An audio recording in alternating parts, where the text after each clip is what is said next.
John adjusted his hard hat, the fluorescent lights of the underground bunker reflecting in his eyes. "Ready when you are, Steve," he muttered, gripping the control panel. "Let's not be hasty, John. This thing's got more buttons than a Martian spaceship. Just hit the damn buttons, Steve." With a deep breath, Steve obeyed. The ground lurched. Dust rained down from the ceiling as a low rumble grew into a deafening roar. "What have we done?" John whispered, his voice lost in the echoing silence that followed. Steve, his face ashen, could only shake his head, his gaze fixed on the now blank computer screen. The Earth was gone, their home, their planet reduced to cosmic dust, and they were millions of miles away, hurtling towards Mars in a cramped escape pod, the last two humans alive. The journey was a blur. Days bled into nights, the endless void outside their tiny window, a constant reminder of their isolation. John spent most of his time staring at the food replicator, trying to conjure up something, anything, that reminded him of home.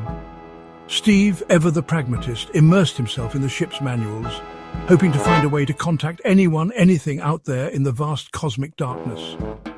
The landing, when it came, was rough. The escape pod bounced and skidded across the Martian surface, finally coming to a halt with a bone-jarring thud. John and Steve, bruised and battered, stumbled out onto the red dust, their eyes adjusting to the weak sunlight. Mars. Not quite the paradise they had envisioned, but it was home now. They set up a makeshift camp near a rocky outcrop, the thin Martian air whistling around them. Weeks later, the silence was broken. A low hum vibrated through the thin Martian air, growing steadily louder. John and Steve exchanged uneasy glances. Their initial relief at finding another life form quickly morphed into trepidation. A large metallic disk descended from the crimson sky, kicking up a swirling vortex of red dust. "We blew up Earth. They've come to get us." A hatch hissed open, revealing a ramp bathed in an eerie green light. A figure emerged, tall and slender, with skin like polished obsidian and eyes that glowed with an unsettling intensity. More figures followed, their movements fluid and silent, their expressions unreadable. "Greetings," the alien said, its voice surprisingly melodic. "We have been expecting you."